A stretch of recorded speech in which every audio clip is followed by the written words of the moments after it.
Hello everyone, welcome back to my channel মিষ্টিস blog. তো আশা করছি তোমরা সবাই ভালো আছো আর আমিও অনেক ভালো আছি। তো আজকে আমি তোমাদের সাথে একটা অনেক পুরনো ব্লগ শেয়ার করব। অনেক পুরনো মানে অনেকটাই পুরনো। তো ধরতে গেলে 1 বছর হতেই যাই এই ব্লগটা করা। আমি যে সময়টাই গেছিলাম ফারাক্কায়, ওই সময় আমি ফারাক্কাতে ঠিকভাবে কোনো জায়গায় ঘুরতে পারিনি। আর তখন রথের মেলা চলছিল। তো আমি পিসেমশাই, আমার বোন আর ভাই, আমরা সবাই মিলে গেছিলাম রথের মেলাতে। তো ফারাক্কার যে ব্যারেজটা সেটা পার করেই এখানে আমরা এসেছি রথের মেলাতে। আর আমি যে সময়টা গেছিলাম না, তখন এত বৃষ্টি, এত ঝড় বৃষ্টি যে ঠিকমতো আমি ঘুরতেই পারিনি ফারাক্কায় কোনো জায়গা। মানে আমার পিসেমশাই তো কোয়ার্টারে থাকে, তো ওই কোয়ার্টারটাই ভিতরে একটু আধটু ঘুরেছিলাম বিকেলবেলার দিকে। আর পিসেমশাইয়ের যেহেতু ডিউটি থাকতো সেই জন্য বেরোতে পারতাম না কোনো জায়গায় বেড়াতে। আর আমার ভাই তখন ছিল অনেক ছোট, তো আমরা সেই জন্য আর কি রথের মেলাতে গেছিলাম। ওই দিন পিসেমশাইয়ের ডিউটি ছুটি ছিল রাতের বেলাতে, তো আমরা তখন গেছিলাম রথের মেলায়। আর এখানে দেখতে পাচ্ছ খুব ভিড়, কিন্তু পিসিই বলছিল সন্ধ্যেবেলার থেকে যে চল আমরা রথের মেলার থেকে ঘুরে আসি, ওই দিকটাই রথের মেলা হচ্ছে। আগেরবারও আমি গেছিলাম, তো তুই যখন এসছিস তোকে তো কোথাও নিয়ে যেতে পারলাম না, তাহলে চল রথের মেলার থেকে ঘুরে আসি। আর এই জায়গাটার নামটা হচ্ছে গান্ধীঘাট, মানে এর পাশে একটা ঘাট আছে, ওটার নাম হচ্ছে গান্ধীঘাট। আর এখানে দেখলাম প্রচুর লোকজন, মানে এখানে মনে হয় এই একটা জায়গাতেই রথ হয়। তো আর এখানে না মন্দিরও রয়েছে, 2-3টে মন্দিরও দেখলাম। আর এখানকার রথগুলো যে খুব বড় বড় সেরকম না, ছোট ছোট রথ দেখলাম। তো আমরা রথ টানলাম। আর রথের দিনও না বৃষ্টি হয়েছিল, ওই দিন দুপুরবেলার দিকে ভালো বৃষ্টি হয়েছিল।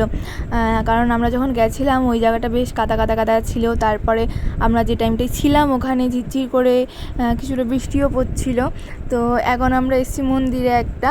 তো পিসেমশাই ভাই নিচেই দাঁড়িয়ে রয়েছে, আমি আর মিঠি মন্দির থেকে একটু ঘুরে গেলাম।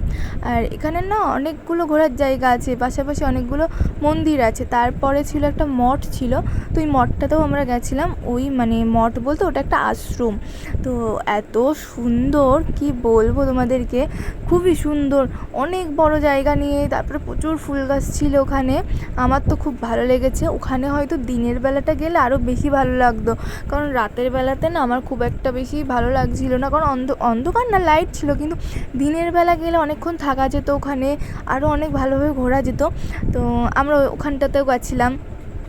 আর এই সাইডেও একটা মন্দির রয়েছে, এই অনেকগুলো মন্দির আছে আশেপাশে, ওইগুলো আমরা ঘুরলাম। তারপরে এখানে আমরা একটা সাইডে দাঁড়িয়েছিলাম, তো ওখানে এত সুন্দর হাওয়া বইছে যে মানে ওখান থেকে বাড়ি মনে হচ্ছে না আর যাই, এত সুন্দর হাওয়া ওখানে। আর দূর থেকে ওই ফারাক্কা ব্যারেজটা দেখতে এত ভালো লাগছিল, কারণ লাইটগুলো জ্বলছিল তো খুবই সুন্দর লাগছিল। এই দেখো মনে হচ্ছে না দূরে একদম টিপ টিপ টিপ টিপ করে আলো জ্বলছে, এই যত দূর আলো জ্বলছে না, ফারাক্কা ব্যারেজটা অনেক বড়, ওটা পার হতেই সময় লেগে যাচ্ছিল। আর এটা প্রায় 1 বছর হতে গেল, কারণ আবার তো রথ আসারও সময় হয়ে গেছে। আমি 1 বছর হয়ে গেছে মনে হয় ফারাক্কা গেছিলাম, তো 1 বছর হয়নি পুরোপুরি, কিন্তু 1 বছর হতেও বাকি নেই। আর এখানে আমরা এখন যে জায়গাটায় যাচ্ছি সেটা হচ্ছে আশ্রম, যেটা বলছিলাম না প্রথমে একটা আশ্রম আছে, তো ওই আশ্রমের ভিতরে আমরা এসেছি। তো এই জায়গাটা না আমার ভীষণ পছন্দ হয়েছে, এত সুন্দর এই জায়গাটা। আমার মনে হচ্ছিলো এখানে বসে থাকি কিছুক্ষণ, 1-2 ঘন্টা মতো, খুব ভালো লাগছিল। আর এখানে অনেক ফুল গাছ আছে। তো আমি পিসিকে বলছিলাম, পিসি এখানে যদি আমরা দিনের বেলাতে আসতাম খুব ভালো হতো। আমরা এইখানে মন্দিরের উপরে না উঠিনি, আমরা নিচ থেকেই দাঁড়িয়ে নমস্কার করে নিয়েছিলাম, উঠিনি, কারণ আমাদের তো ওই বাড়িতে যাওয়ারও একটু দেরি হয়ে যাচ্ছিলো। আর এখানে মানে এই দিকটাতেই আশ্রমের পাশেই আমার পিসেমশাই একজন বন্ধুর বাড়ি, তো মানে বন্ধুর কোয়ার্টার। তো আমরা ওই বন্ধুর কোয়ার্টারে, পিসেমশাই বন্ধুর কোয়ার্টারেও গেছিলাম। সেই জন্য আর কি তাড়াহুড়ো করছিলাম, ওখান থেকে আবার বাড়ি যেতে হবে, কারণ আমরা যে টোটোটায় এসছিলাম ওই টোটো কাকুটা না দাঁড়িয়েছিল ওখানে, তো সেই জন্য দেরি হয়ে যাবে, তো ওই কারণে আমরা তাড়াহুড়ো করে মানে ঘুরছিলাম। তারপরে এখানে এই আশ্রমটা, এখানে সূর্যমুখী গাছ আছে, সূর্যমুখী গাছগুলো এত ভালো, মানে এত ফুল ফুটে রয়েছে।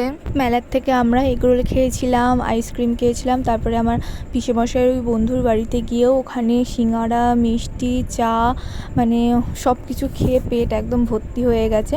তো এখন আমরা আবার বাড়ির দিকে যাচ্ছি। আর আমরা এখন যেই ব্রিজটার ওপর আছি না, এখান থেকে না ফারাক্কা বাঁধের যে জলটা ছাড়ে খুব ভালো দেখা যায় এখানে দাঁড়ালে। তাহলে আজকে ব্লগটা এখানেই শেষ করছি। ভালো লাগলে লাইক, কমেন্ট, শেয়ার করবে। আর যারা নতুন আছো তারা কিন্তু চ্যানেলটা সাবস্ক্রাইব করে দেবে। তো আমি কিন্তু ফারাক্কাতে গিয়ে যে কদিন ছিলাম খুব মজা করেছি ওখানে ভাই বোনেদের সাথে। টাটা সবাইকে।